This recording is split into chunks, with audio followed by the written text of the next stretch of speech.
Welcome everybody to Cup with GUP on this Wednesday, August 18th, day before the FedEx Cup playoffs get kicked off.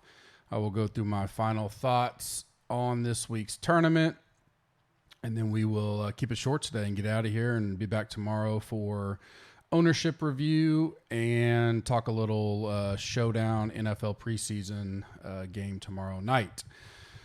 Use the code NFL, get 25% off any package right now that includes a 7-day trial. This is good through September 13th. Everybody that signs up between August 1st and September 13th, or if you're a current member and you upgrade in that time period, you will be thrown into our big giveaways that will happen after we finish out week 1 NFL. If you're a current member and you want to upgrade, hit me up in Slack in the GC Warrior Room or on Twitter, and I will get you your GC loyalty code for being with us so long already. Let's get the listener league filled up. I will drop it in the audio pod. We are less than 100 away now, or were earlier this morning, so probably not many spots left. 3 max, 500 to first, limited rake. Top 3 get GC swag if you reach out to me the week you finish in the top 3. Rate and review us on iTunes. We'll be doing giveaways that whole week of NFL kickoff, and one of the ways you can get it is by rate and review us. I will have a specific drawing just for everybody that rates and review us, so it's a free way to get into some drawings for week 1 NFL. YouTube comment winners from the last few videos. Did 5 today because we had so many come in over the last since I think Thursday. $50 GC credit, Scotty Knipp and Robin Fischler. $25 GC credit, Sean Mundell, Jordan Smith, and Thomas Phelps.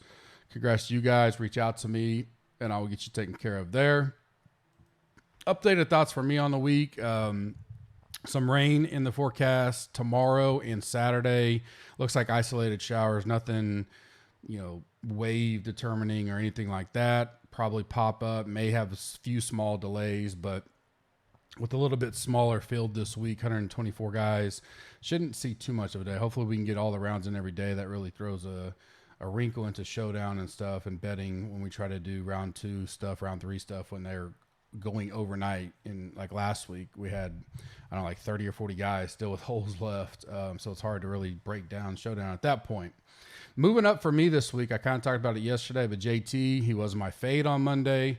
So hopefully our loyal listeners are listening to this one to know that he has now made my pool. And on the he's in the next last pool for the kind of core plays as well. I will be playing him. Just going to hope the putter comes to life. Everything else, just positive signs all over the place. So I'm going to go JT. Neiman's moved up a bunch for me. He was a bubble boy on Monday.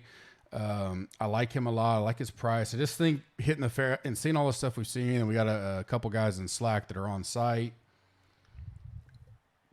Hitting the fairways is going to be important. Slightly off isn't horrible, but you start getting way off, and you're scrambling for pars. There's some thick stuff out there, and Neiman's just one of the better ones in the field at being in play off the tee. Hopefully, he hits more greens than not. To keep, we know is around the green at times can be a little shaky. He finished 30th here in 2019, way better player right now than he was back then. He's top 25 in bent putting for me. Just a strong play, I think, this week. Rory, I like him, 10,000, good price. Probably be a little owned, but I put out my final ownership and everything just a little bit ago. I got it together. I'll be posting it here in the next hour. I don't really see too many guys getting over 20%. Certainly don't really see many over 20, none over 25 in my final. Always a guy can slip up there, but so those up top, it really just comes down to, there's a few leverage plays for sure, but getting it right on the right week. You're splitting hairs between some of these guys we talk about all the time: Rory, Rahm, Morikawa, even Spieth now up there, JT.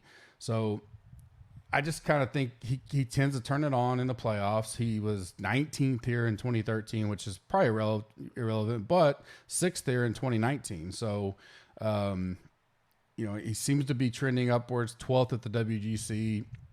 Hopefully he can put a full week together and finish strong this week.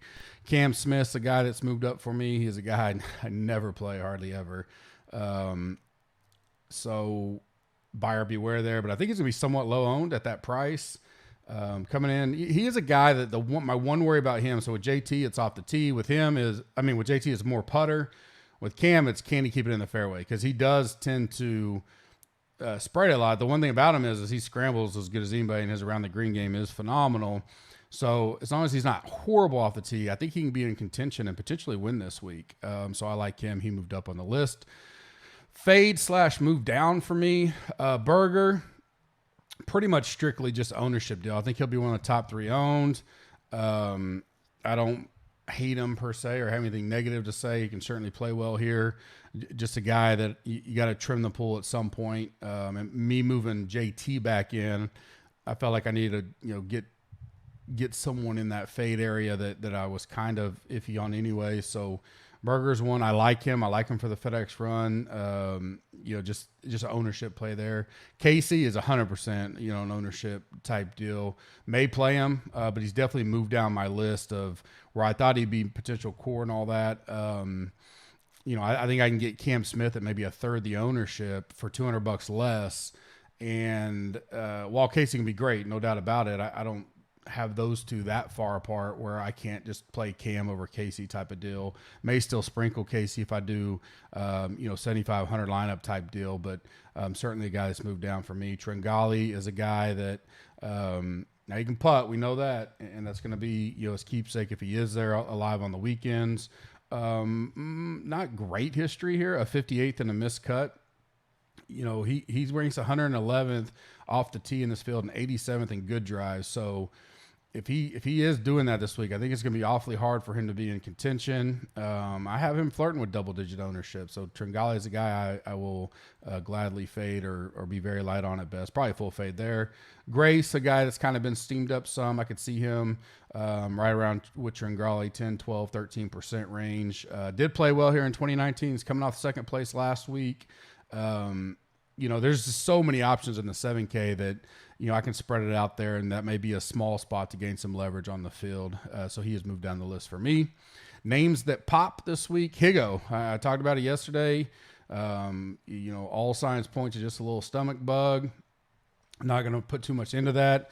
Literally not being talked up. $6,800. This is a guy that was, DFS darling along with Guido, not 6-8 weeks ago. So I'll play him at this low ownership and low price. $6,800 opens up a lot of things. Patton Kazire is a guy that I'm on this week. I can certainly see him missing a cut.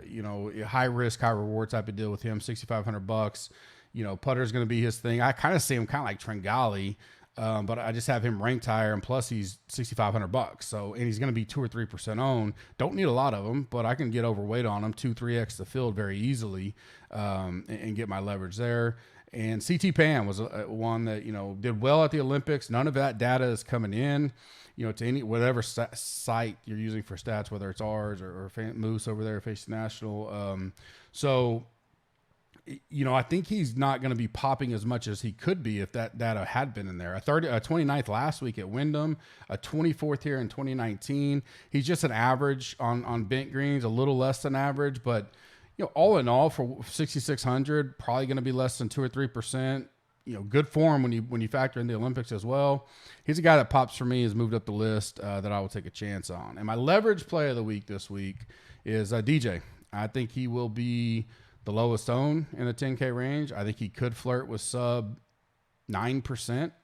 And I'll just take it. That's no shocker, right? But, again, this isn't like I have to go have 40% of them or anything. I can have 18, 20% and potentially be 2x the field or a little more. So, anytime I can get that leverage there, Xander was a close second here, but I'm going to bump Xander up a little more than what I think others are, because he just tends to always be more popular than because no one really talks about him because he just is what he is, right? He's pretty consistent. The win equity is not necessarily there as much at times, but he still has it. But I just like DJ more overall. I really think DJ could make a run and wind up winning this FedEx Cup if he has a solid 3 weeks. So That's where I'm at for this week. I will be back tomorrow to review ownership, and then we will discuss some showdown NFL and some preseason stuff and updated rankings and all that as NFL gets closer and closer. Remember, use code NFL, 25% off. Spent a lot of time yesterday on some mock-ups and doing NFL tools, college football tools. We will have the optimizer for both. Both of them will be in the green machine with stacking abilities. It's really going to be nice. So I think we're going to have one of the better, especially value-wise, NFL, college football optimizers, and then tools for NFL, and then Bobby Berger does this thing on college football. You know that. So looking forward to all that. I'll update that. I will be doing videos and tutorials on all that. I've had plenty of people ask me that. I'm just kind of waiting until we get that close to final packages going so you guys can see how I use all of them as well. And that's one thing I'm going to do in the fall a lot better, is do consistent tutorials and updates, little tips and tricks and stuff like that. I appreciate all you guys. Have a blessed day, and we'll see you tomorrow.